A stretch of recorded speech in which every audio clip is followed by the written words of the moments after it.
Most young people looking for extra income resort to side hustles or part-time jobs. Today, looking for side hustles or freelance jobs is more accessible than it was years ago. It's easy to find anything that you'd like to try with a few taps and slides. But you don't always get what you want in life, and sometimes you have to go with whatever is most accessible. Have you ever tried babysitting for your mom's friend? Or trimming the lawn for that elderly neighbor?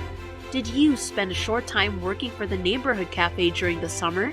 These represent the typical part-time positions we can envision.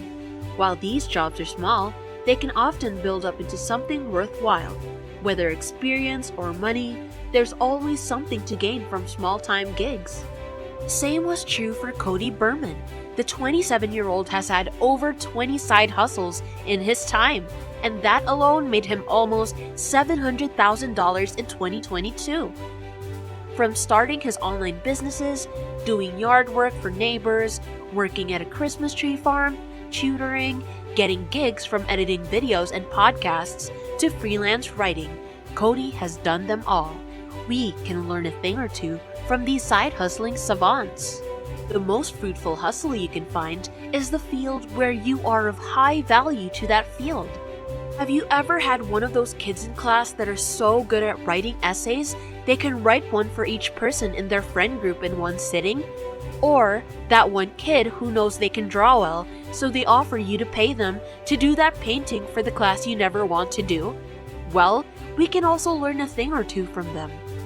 Cody suggests looking at the skills you already have, seeing what's the highest on demand right now, and utilizing that skill while also working to enhance it. If a company doesn't have a website, come to them and be like, "Hey, I'll build a website for you," said Berman in one interview. And digital work is not new to today's generation and age. We are, after all, called digital natives. So, if building websites or coding is something you are well versed in, build a gig on that. And if you can enhance that skill to see what else you can do to make sure that company's website will only bring fruitful profits, then even better. Look for what the company is lacking and use that to your advantage. Do your research, widen your horizon on that field, and work on your scope. With that, you are not just making financial gain, but you're also gaining experience and getting to sharpen your skills on that certain skill that you can use for future gigs. And for a little tip, Upwork web designers charge as much as $125 per hour. Speaking of web design, as I have mentioned, we are within the digital age now, and we digital natives have to make do with what we have. Cody also suggested building up and making use of digital gigs. Digital products such as printables, stock photography, ebooks, music, etc. have a higher potential of making you money because of the advancements in our world today. At school, even PowerPoint templates and stickers are being bought from creator websites to produce the best quality output the students can. Passive income is the profit you are made without doing much work. Well, really, the most laborious part of the job is the starting up. Redbubble is a website that allows designers to sell their designs online, put them on any merchandise you can think of, and make a percentage of the money from that. The great thing about Redbubble is that you only provide the design, and when someone orders, for example, your design on a mug, the company does the manufacturing and shipping for you. You just have to sit back and watch your money come in. Of course, your sales will not grow exponentially in a short amount of time, but this is a great place to start. And once you're ready to produce your product, such as prints or self-designed tote bags, whatever floats your boat, you can move on to Etsy. Sure, you can also sell digital designs here such as printables, but you'll have bigger sales if you expand your menu. And that's just two options of the many side hustles you can get yourself into. Just remember, digital businesses such as these are not a one-night event where you post your listings online and suddenly everyone wants to order right away. Keep it consistent and be patient. The great thing about these digital products is that once you're done making them, they can apply to your shop as long as you keep them posted there. You don't have to come up with new designs all the time. And when you add to your listings, you're just expanding people's choices, which gives a bigger potential to sell. unlike one-time gigs that only hire and pay you once. And something you can profit from a long time is a fruitful side hustle. Maybe you're thinking, what if I don't want to just continue doing random side hustles every time?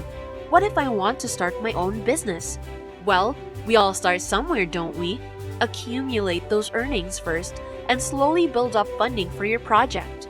Take advantage of the resources available to you right now if you do not yet have the funds to start up big in your business. College dropout Justis Pitt Goodson, and now CEO and creative director of Brown Mill Company, started using his family home in New Jersey as the headquarters of Brown Mill. Justis's business started way back when he was in 8th grade, borrowing a sewing machine from his tutor. He started sewing bow ties because of his love for fashion, and this was the humble beginning of his now $327,000 clothing company. Justis and his partners' collected funding came from crowd support, pop-up shows, and smartly enough, subscriptions. And that is another way of accumulating funds, through subscriptions. They already had their families and friends supporting them from the beginning of their business, so the trio started having orders and funds coming in left and right, giving them the allowance to start with manufacturing their clothes and sending the subscriptions. The funding through subscriptions gave them the capital to start buying machinery, fabric, and everything else beneficial to their business. And after a $7,000 deposit, they opened their very own physical store back in June 2021 in Newark, New Jersey. Be original. With a world of almost 8 billion people, you surely aren't the only one watching this video and thinking of ways to put your skills and talent to good use. And with 8 billion people in the world, you sure aren't the only one with design talent. So build something that you will be known to your clients for. As we talked about, the higher your value is in the field, the greater your opportunities will be. If you're designing clothes for your business, think of a slogan or a specific cut your brand will be known for.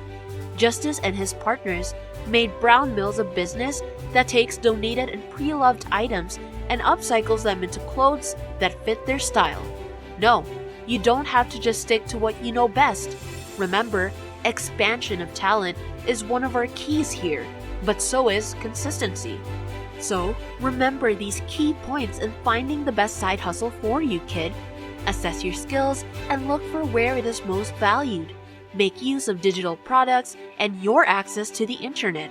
Utilize resources already available to you and keep your branding original. There are many opportunities available for you to start your side hustling journey today. All you have to do is look for the right one. Although having 25 side hustles, like Cody, was an adventurous and fruitful story for him, it might not be the same for everyone. But his story gives us important key points and lessons we can use to build upon. If you liked this video, give us a thumbs up and let us know what you think about Cody's amazing success story. Want more videos like this? Then subscribe to our channel and click on the notification bell so you never miss a beat. Thanks again, and we'll see you in the next video!